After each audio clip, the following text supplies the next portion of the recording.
Welcome to Hyperstition number 9, Geo-Engineering with Stratospheric Sulfur Injection. So industrial civilization has reached such a scale and such a material throughput that our impact on the physical environment is undeniable. And not just the emission of CO2, but the emission of all sorts of materials and microplastics and microfibers and all these kinds of things. And so all of this is unintentional. All of this are essentially unintentional economic externalities of just doing business. And so I think the big question for us is thinking, well, okay, we have this like planetary scale impact. Is the decision to let it only be unintentional, or to also sort of, take up arms against this sea of changing environmental variables and try to actually like push them in the right direction? And so I don't know if it's a contentious topic around geoengineering, but it's something that I think we have a moral obligation to engage in. It's not virtuous to sit on scientific knowledge that could be impactful, that would possibly save millions of people, and do nothing because for some reason we are not meant to interfere with nature. No, well, it's already too late. We're interfering at a massive scale. And so I'm excited to dig into this topic. And I'll welcome up the next guest here we got live today, which is Luke Eisman. Luke is the co-founder of Making Sunsets. So, hey, Luke, how you doing? Good to see you, man. Yeah, good. Thanks for being on here. So I'm curious, like, what are you guys up to? What are you building? What are you doing? Are you making sunsets? Because like those happen anyway, right? Like the sun is always going around. I mean, if we were being more accurate, we'd say make more vivid sunsets. But okay. At scale, the actual visible effect of our work will be that, like with volcanic eruptions that get high enough, sunsets will be a bit more vivid from the particulate matter that we're putting up into the stratosphere. So in short, we make really reflective, really high clouds to slightly reduce global warming. Mm-hmm. Now, that's interesting because I thought clouds contribute to global warming. I mean, I thought it is suspended aerosols in the high atmosphere that trap additional heat, infrared radiation that would otherwise escape into space. Yeah, so one thing I'll say very authoritatively that I've learned scientifically in the several years that I've been working on this is that clouds are really complicated, and every cloud scientist will basically tell you the same thing. It depends on how reflective the clouds are, what altitude they're at, and a bunch of other things to determine for a given cloud, or even for that matter, for a given volcanic eruption, whether it has a net warming or cooling impact. Mm-hmm. Mm-hmm. Yeah, and I mean, volcanic eruptions are like massive contributors of carbon into the atmosphere. Are they not? Like they're pretty significant as part of like this overall CO2 rock cycle, where we have like this weathering, erosion of exposed granite or other types of minerals capture CO2. I think, is that correct? And then but it gets subducted, and then in volcanic regions, it can get re-released into the atmosphere. Is this correct? Yeah, I don't actually know what percentage it is. It's certainly some. And yeah, I think a good way to think about us is volcanoes with way fewer negative side effects. Mm-hmm. Mm-hmm. Okay. So I mean, short of actually causing volcanoes to erupt, how do you achieve the volcano effect? So we take the really reflective tiny particles that volcanoes output that results in the sulfur smell. It's called sulfur dioxide. We put that in a weather balloon that's about 8 feet in diameter. Then we add enough hydrogen for it to be buoyant and put on a little sensor to confirm how high it gets, and then let it go. As the balloon rises, it expands. They're made of latex, and eventually the latex stretches as much as it can and pops. And then our sensor stops giving us readings. It's plunging at terminal velocity back to the ground and can't get a GPS lock. And last reading we got equals height that balloon reached. Mm-hmm. If that's at least 20 kilometers, then the cooling credits are counted as delivered for our customers, and we get to fulfill those orders. If it doesn't, we relaunch. We're trying to be as different from fake promises to plant trees as possible.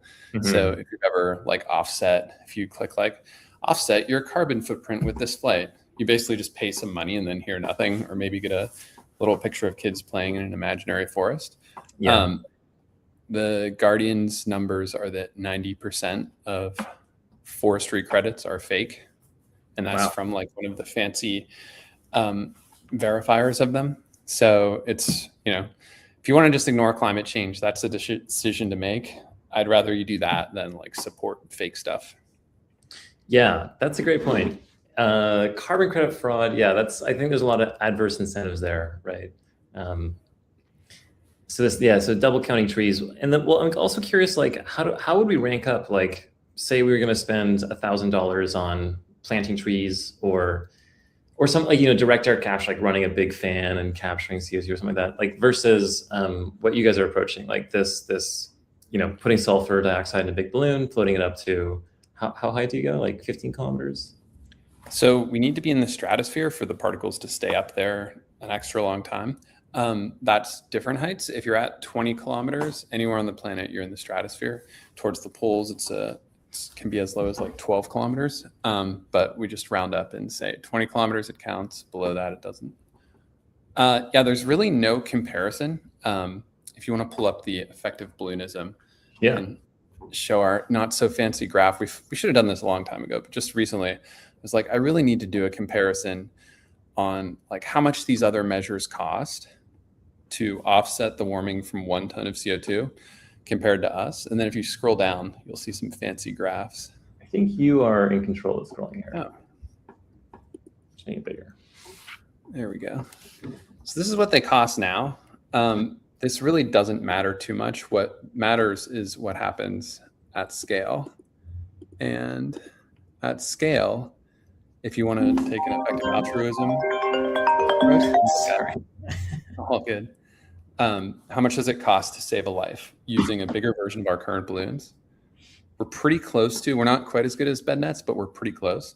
This is just lives saved from direct warming effects, not forecasting the reduced amount of war from, countries not running out of water and cooking.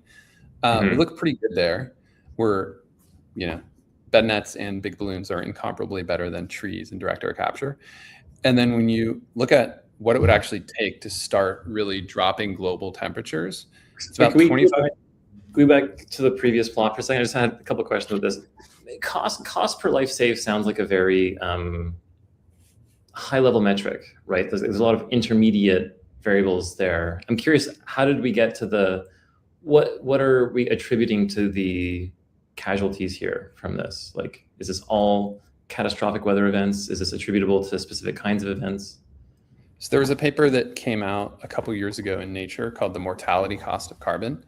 And this is a low end estimate for balloons, trees, and direct air capture. This is just from the reduction in warming, how many lives we're saving. It's a specific amount, something like your plus my lifetime carbon emissions are an incremental person that will die from heat related things between now and 2100, who without that amount of carbon being emitted would not have died. As mind blowing as that is. What did this work out to, like, per kilogram or ton year or whatever metric you want to use? Do you know, like, kind of order of magnitude? Like, it was something like, I want to say it was 60 tons of CO2 per year. Yeah, so you plus me, being Americans who fly a decent amount, I'm assuming, I'd put us at 30 tons per year, plus or minus a bit each. And that is roughly that amount of carbon emitted per year between now and 2100.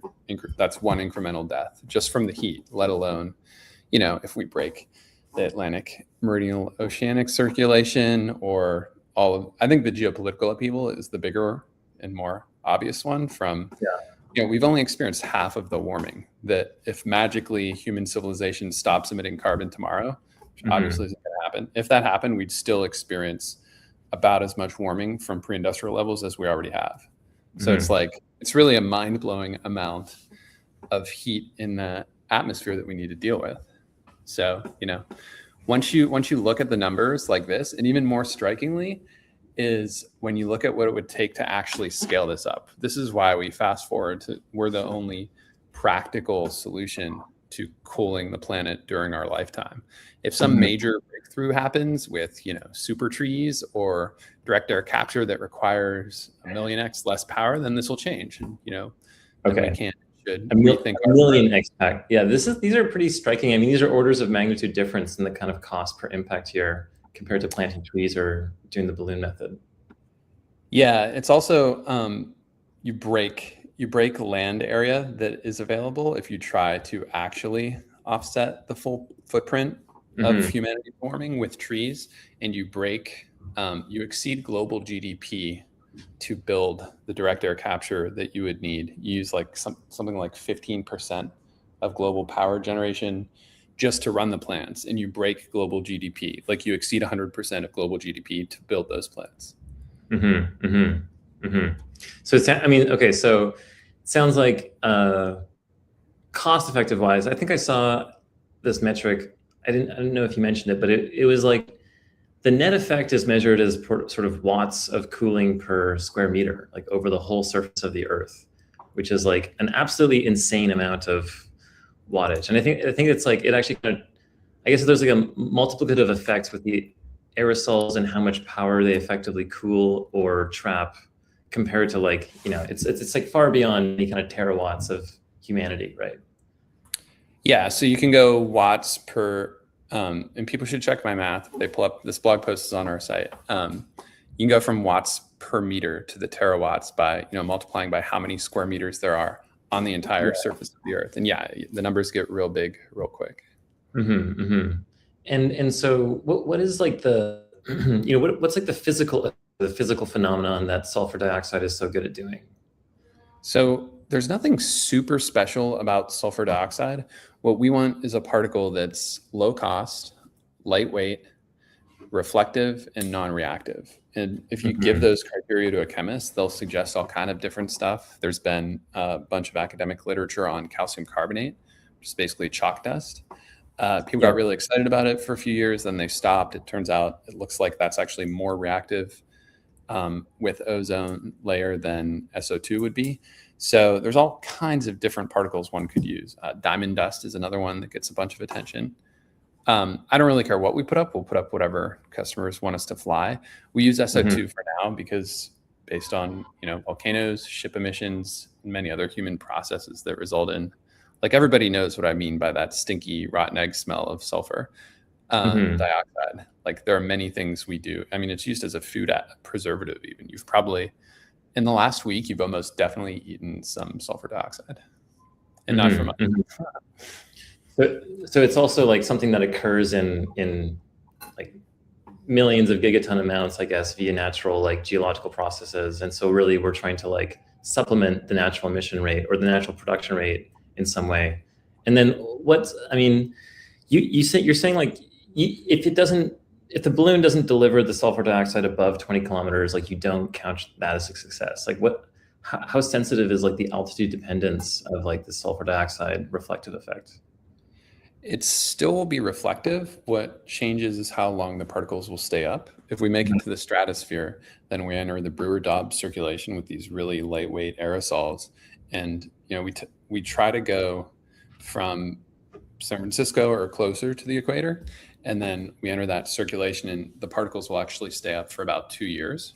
Whereas if you're below the tropopause, the line between the troposphere and the stratosphere, if you're below the tropopause, you don't get the benefit of those crazy stratospheric winds doing their high velocity global circulation. So you're just basically linear with gravity and whatever ambient winds you catch. If we did a comparison a while ago on our blog, it's called Move Smoke to Cool Earth. And we looked at the amount of sulfur that the International Maritime Organization made container ships take out of their fuel. If you just took that sulfur that they are no longer emitting because the rules changed and put that into the stratosphere rather than how it was just coming out of ship smokestacks, we actually don't know how much cooling that would create. We know it would be north of 0.75 C per year. It's over double what occurred with Pinatubo, which is one of the most famous modern eruptions where we saw about 0.5 C of cooling from this one volcano erupting. Wow. So this fuel additive in global shipping traffic was like equivalent to 1.5 times that volcano in terms of volume. But if you put it higher up rather than just smokestacks, you get about a 20x increase in how much cooling is created because it stays up so much longer. Still, the particles reflective in the same way. It's just the increased duration in the stratosphere plus troposphere. Interesting. Okay, so what does it look like then? I guess like operationally or from an engineer's perspective, like to produce these balloons and deploy them? And are there like tips and tricks to get it to go to higher altitudes? I mean, is this like depend on local weather patterns and stuff? Yeah, so right now it's, people laugh at it because we're at a laughable scale doing our minimum viable product of 1.5 kilogram weather balloons in comparison to what we need to do. But this is the right way to do it now. We're also profitable per launch. For each launch, we bring in about $1,500 of revenue, and it costs us about $300 to deliver that launch. So we have this crazy idea that even as a startup, we should do things where we make more money incrementally than it costs us to do them. Mm-hmm. But at a big scale, most people will tell you, and they might be right, that this is some custom high altitude aircraft. If someone wanted to be aggressive on this, if Trump wanted to, own the libs by canceling global warming and declared war on climate change, he could use basically anything that goes supersonic can get high enough to fly in the stratosphere and deliver. Like we could bomb with sulfur dioxide the stratosphere to create a substantial amount of cooling using current planes. It'd be more expensive per flight than some crazy. Yeah, the main academic way that people talk about doing this is it's a project called SAIL. It's a nice guy who used to be an airline executive, has this plan to only spend 10 years and $20 billion to build a custom high altitude aircraft, Stratospheric aircraft, something Lofter is the acronym. So their step one is to build an aircraft from scratch, which is, kind of stupid in my opinion. If this is an emergency, we can use existing tools like our small balloons, like the exact same balloons that Project Loon, the Google Internet thing, used, or the very similar balloons that NASA uses for some of their work in the stratosphere. Like if this is an emergency, we should act with urgency. We shouldn't be like, step one, have an academic effort to burn $20 billion building a plane that no one else needs for any reason. I mean, also you think like the levers to pull here, if freighter traffic had such this substantial impact in total volume of emissions, but it's happening at sea level, surely adding sulfur dioxide into airline fuel directly, because there's lots of mandates around, especially in Europe, around producing sustainable aviation fuel and reducing the emission impact of this. I mean, you'd think we have like so many flights flying anyway, not in the stratosphere, but still much higher than shipping freighter, right? And some of them do hit the stratosphere. If you're near the poles, if you take a flight that passes in the Arctic, often it will be in or near the stratosphere. Like you can one of the more practical academic proposals right now is to take Gulf streams and fly near the poles, delivering in the stratosphere, just with an additive to the fuel, or simply like having a tank that you open at altitude exterior to the plane. You can do that. And, we don't really have any specific expertise other than just a willingness to get shit done that would help there, but we're certainly happy to do that. It's tough for me to see the emitting at the Arctic via Gulf Streams plan being anywhere near as cost effective as we are. You get substantially less residence time while you still get the stratospheric winds at the poles. They're not circulating. Like the key is that we start, they're in the 30s or lower latitude, and then get this global circulation all the way up. So you wouldn't get the residency time benefit. I think you'd be like 3 to 6 months are the estimates I've heard. So you don't have to be more cost effective than it. If what you care about, which is what I would argue we should care about, is cooling per dollar achieved, then you don't need to just be cheaper than us. You need to be, if you're 4x shorter residence time, you need to be 4x cheaper than us for a polar plan to make sense in comparison to just what we're doing now. Suppose there was the ability to tap into these like large mandated carbon credit offsets and purchasing programs. Like what would the sort of industrial scale sulfur dioxide plan look like for humanity? Like what are we? If there was a huge effort, would it look like stratospheric planes like that we would build en masse, or do you think this balloon approach is like the scalable solution to do like for at the single digit watts per square meter cooling level? Yeah, so this is like price that someone could pay me and I will deliver these, and I'm like happy to put my equity in the company, any personal assets on the line for this. If anything, I'm being conservative here. Like this is, you can pay us $25 billion and we will drop global temperatures by 0.1 C for a year. It'll take us a couple years to execute fully on that. But this is like, you know, and we can do at least part of that contingent.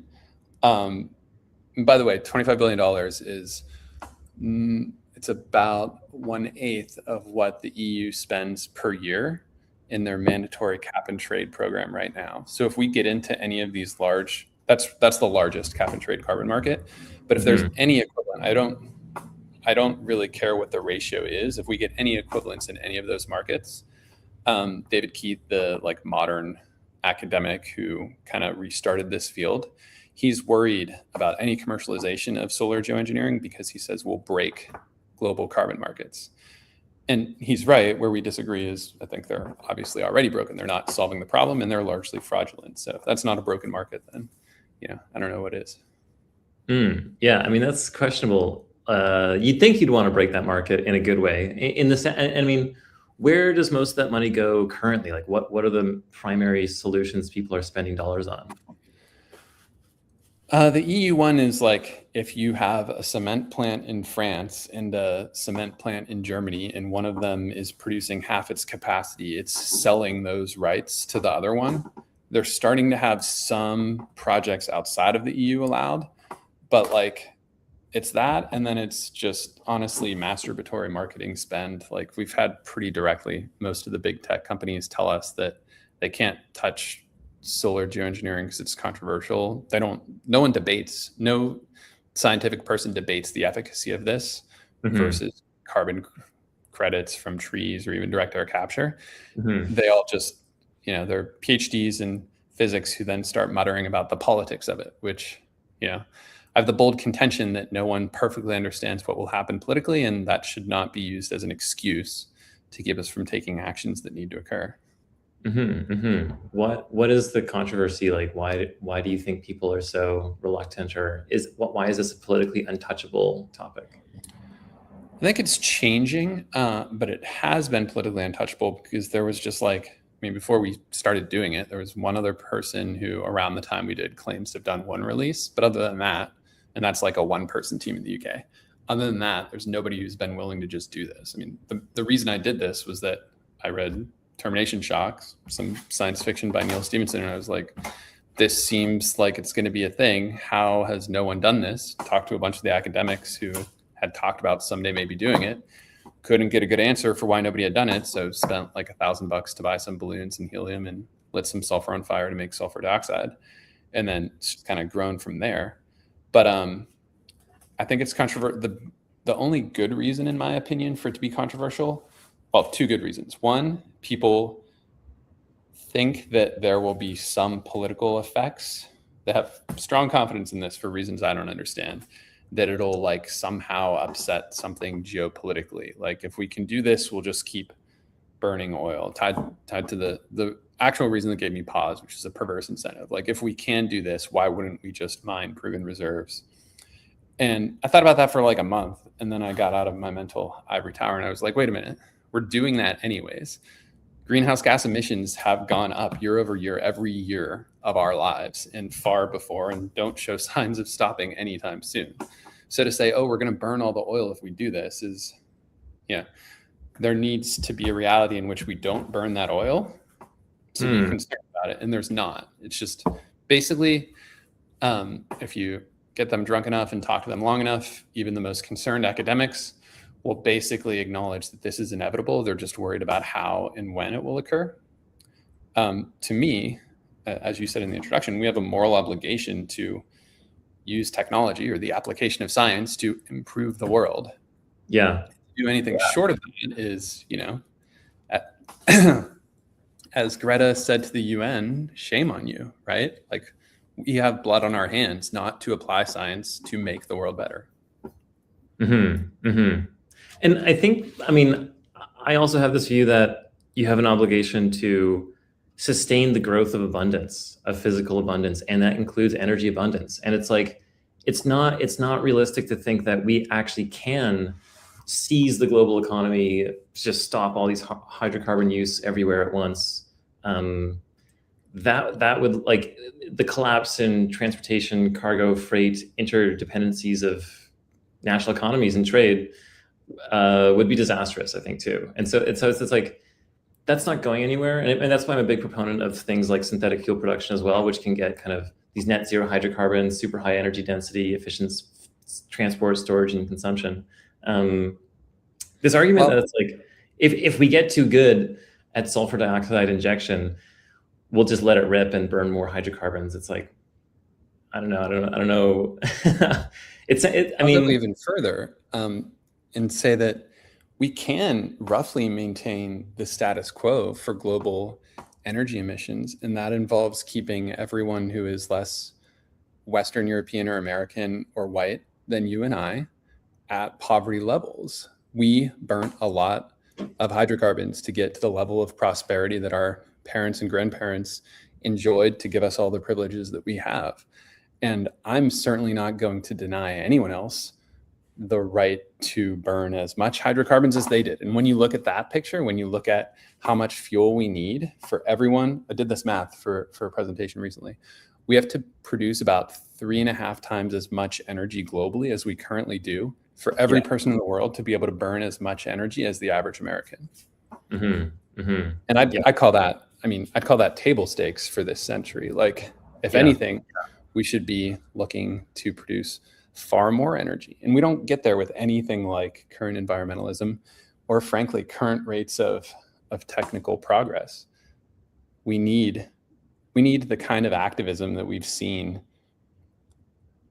times, like, if you think of every element of activism you can remember occurring during your life, we need 10x that, and we need it for people militantly insisting that we produce, net carbon neutral fuels, insisting that we install solar everywhere where it makes sense, insisting militantly that we install nuclear everywhere, which really, at the end of the day, like, that's solar doesn't get it done. Nothing else gets it done. We need nuclear power to get to anywhere near 3.6x the energy we currently produce, let alone the far more that we should be trying to produce. Yeah. I agree 100%. I agree like 100%. I underwrite that completely. Even if you look at, like, extrapolating out growth in energy consumption, which has been, like, pretty steady at 2% overall per year, into the future there, like, solar is, like, the cheapest marginal cost of installation energy on the planet, but it's not dispatchable. It's not everywhere at once. You can't build it everywhere on the planet. Transmission losses are real. And the land usage. And, like, I really agree with what you're saying, like, with this, we have to 3x total energy consumption or total energy production on the planet. And that just assumes that, like, our standard of living is somehow saturated at a certain level of energy consumption, but actually it just keeps going up with more energy abundance, more energy availability. And so I think I agree a lot with, like, this view that we're already in the planetary impact kind of heavyweight league of, like, what our industrial activity looks like. And so it's just like, how do we tweak and tune those knobs to kind of, like, mitigate the worst impacts and actually, like, make the allowable rate of energy consumption increase faster, right? Yeah, another way to look at it is, and I think I'm stealing this roughly from Neil Stephenson as well, but, like, at some point, our aspiration should be to be, interplanetary, eventually intergalactic. And at some point, we have our Dyson sphere and we're harvesting all of the sun's energy. Somewhere between now and then, obviously, we'll control carefully the temperature of any planet we're on, especially our home planet, and the mix of gases and the protection of species and the amount of forest. Obviously, we need to get to that point.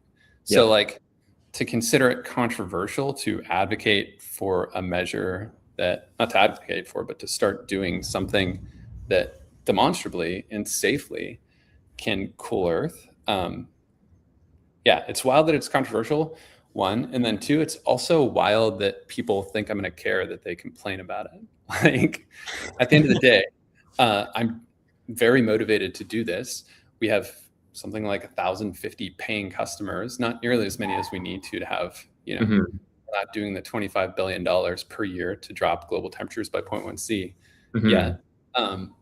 But, like, I literally get letters from people I've never heard of I mean, many emails, and then occasionally some letters. Dear Make Sunsets, we do not approve of your deploying sulfur to the stratosphere. I'm like, thanks, random person. Like, oh, let me shut down my company. Bob in Tennessee doesn't like it. Yeah, totally. Yeah. Yeah.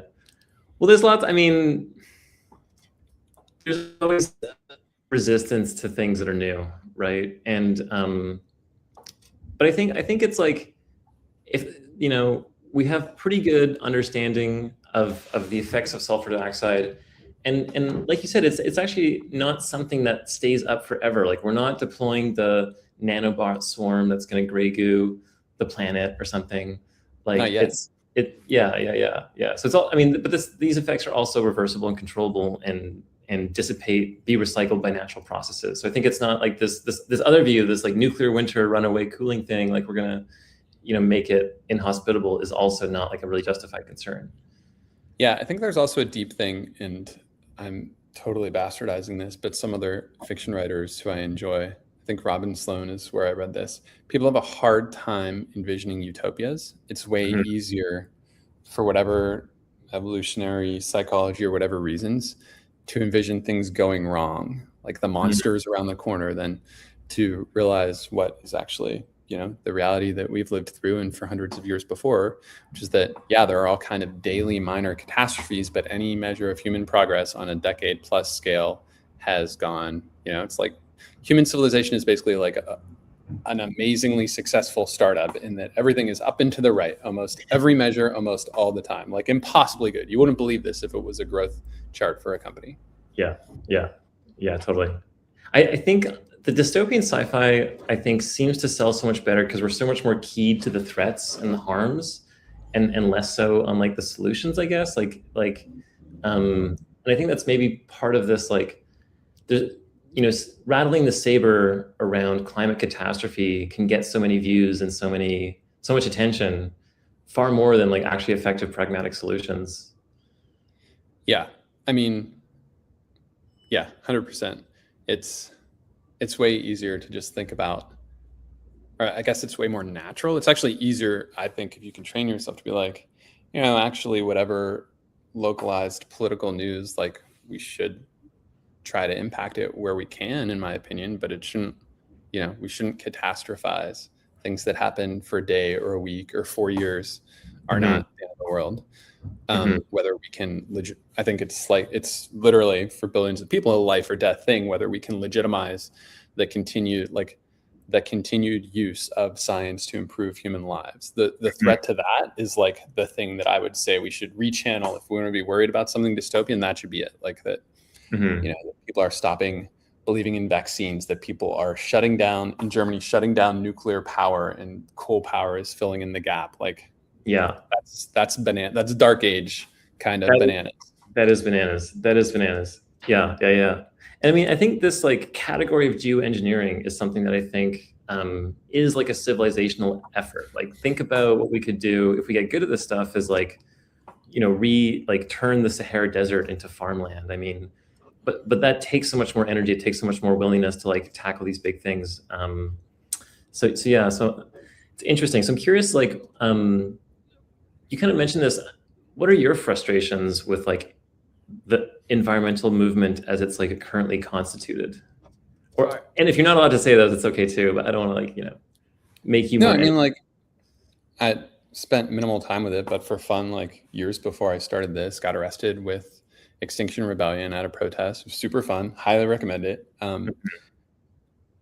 But I think that, I mean, especially with XR, appealing, like, the theory of change that you need, I think their theory is that 3% of the population has to be in upheaval, in revolt, like in a, going to protest level revolt, not stopping going to work, for systemic change to occur. And they cite the civil rights movement and a bunch of other stuff.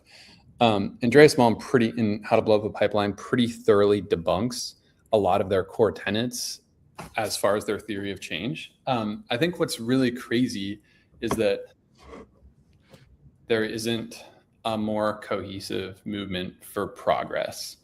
I read Abundance and then I read Technological Republic back to back, and it was super weird because they were the same book, but one with a bunch of like left-wing language and the other with a bunch of right-wing language. Like it's almost an identical book. Some slight details different, but not much. It's fundamentally like people on the left complaining that we can't build housing and do other things for progress, and then ditto on the right. And like when you get people together, like if you have a conversation with a couple people, you're not going to disagree about whether progress should occur. But somehow this isn't scaling up. Like everybody pretty much agrees that we don't want people to be homeless, yet something gets lost between here and building housing to keep people from being homeless. Everybody pretty much agrees we don't want runaway temperature increase on our planet, yet something gets lost between, you know, continuing to progress and doing the positive geoengineering for the rounding error amount of money in comparison to the benefits of continuing to industrialize society. Something gets lost between there in the scale up. Yeah, I definitely feel that. I think my own spin on that is kind of like the climate catastrophe doomerism narrative sort of gives huge pretext for the expansion of like powers, right? By political authorities, by entities, by the imposition of new regulations and review boards and all these things. And then that it may even be well-intentioned and good, but it leads to the costs of doing things going up, right? And I think that's like, same with this. It's like telling people to reduce how much energy they consume as if that's the moral good, under this pretext of like, that is the problem to solve, is to reduce our consumption, to stagnate, to reduce the pace of growth, to, you know, it is actually, that's kind of like this wolf in sheep's clothing of like increased control, and it's also an immoral outcome. Yeah, that's a great way to put it. And I think it's also like, I mean, I'm very excited about the overall political upheaval most places, because like, yeah, you have people who argued for regulations now protesting against Trump. So it's like, I think that will get people to question the in a healthy way, people on the left to question the legitimacy of huge swaths of regulation. Like maybe they shouldn't need $30,000 in permits to build a house in their backyard. Yeah, exactly. Yes, exactly. Yeah, and I mean, what's the regulatory landscape that you guys face in engaging in this atmospheric sulfur dioxide injection, or stratospheric? Sorry. Surprisingly little. So far it has come as the EPA. At first it was the Mexican equivalent, and then it was the actual EPA randomly putting out a press release. In both cases, it was like weirdly parallel, a couple of years apart, complaining about us and then taking no action against us. Okay. It's very bizarre. It's really tough not to think that it's just political showmanship. We made Lee Zeldin's top 100 things that he achieved in his first 100 days list. And what he did was send us a letter demanding more information. We took us a couple out. Took me like 40 hours and a little bit of stress and like 15 grand. But we hired the former deputy counsel of the EPA to write our response for us. And we said we look forward to working together to make Earth cool again. Since then, we haven't heard from them. It's just like, it's like comical. To be fair, that's more engagement than we got from that tiny bit of engagement. Like at least we know we're on a document in the vicinity of, the president. That's more than we got with any previous administration. I don't know. This is one of the bizarre things about this, more than anything else I've read about or worked on, is that the more people learn about solar geoengineering, the more supportive they are. It sounds crazy the first time, then the deeper you dig, the more you're like, oh, fuck, this is like the least bad option that we have. Yeah. So certainly, I mean, this plot here it's like the highest leverage by far in terms of like how much resources does it take to make like an appreciable impact or change.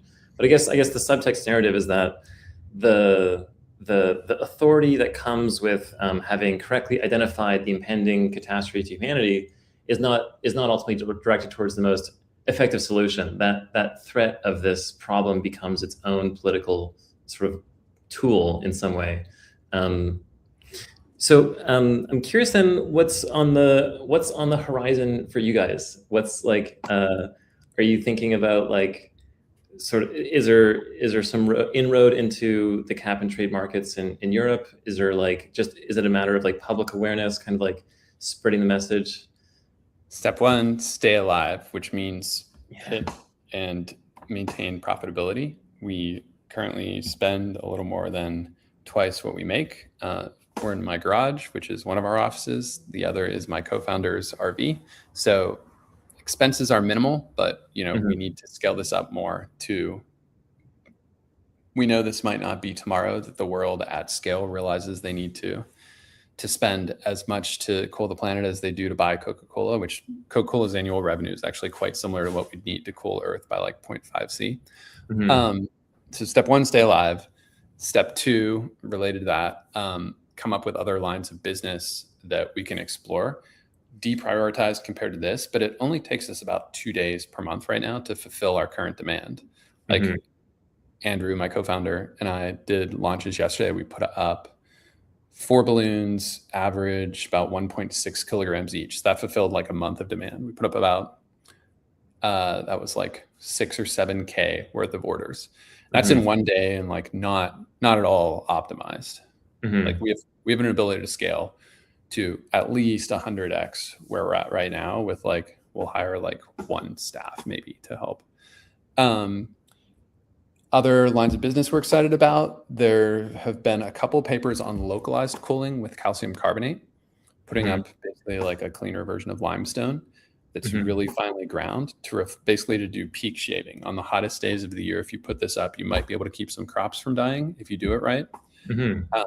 And you might actually, there's one guy we talked to who thinks there's ROI, like substantial, in the savings on AC costs if you do this somewhere where there's local limestone, like Las Vegas is the example that he uses. He thinks that if you do this to peak shave, your cost to do this can actually be less than the amount saved in electricity for air conditioning.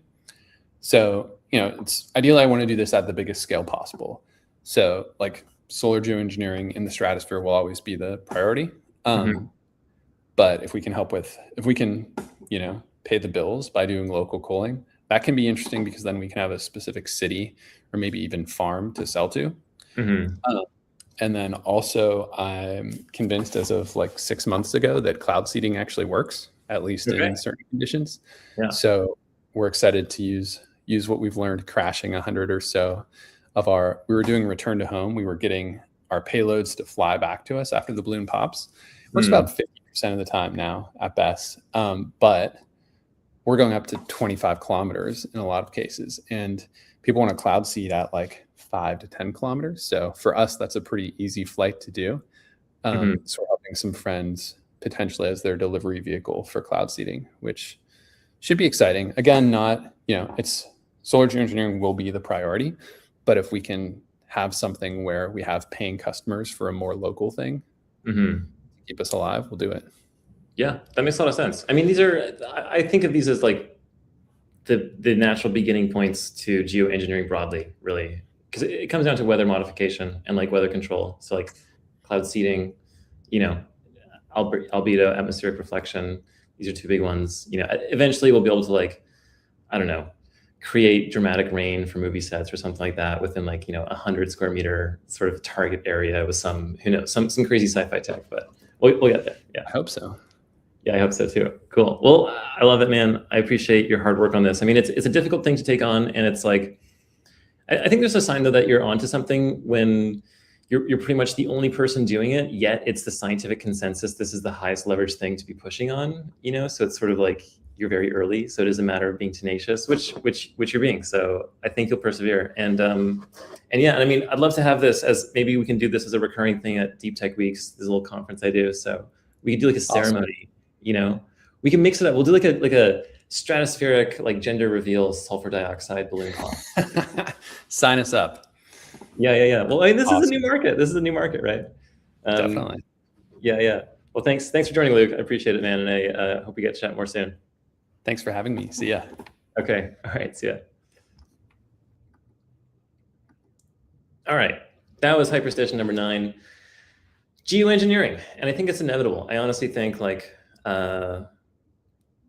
there are other solutions to keep in mind. Like, what does geo-engineering look like into the far future? I mean, yes, it is adjusting the composition of our atmosphere so that it has more homeostatic properties that keep the Earth habitable and prosperous, but also things like deploying solar arrays, like massive space mirrors or reflector dishes to increase sunlight on certain areas and crops, like reflect orbital. And I think this is like basically this category of sci-fi technology that it's not just like practically feasible from an engineering perspective, but it becomes this kind of like obligation. Like, how do you shepherd the planet? How do you carefully husband its resources, not to use like a gendered word or whatever. So tomorrow we have joining us James Tagg from Vallis Corporation. He is working on brain organoids, using the brain, using carefully cultured neural tissue in petri dishes to perform useful computations. But he also has interesting ideas around the fundamental nature of consciousness as a physical theory. He is working within this context of orchestrated objective reduction, which is pioneered by Roger Penrose and Stuart Hameroff.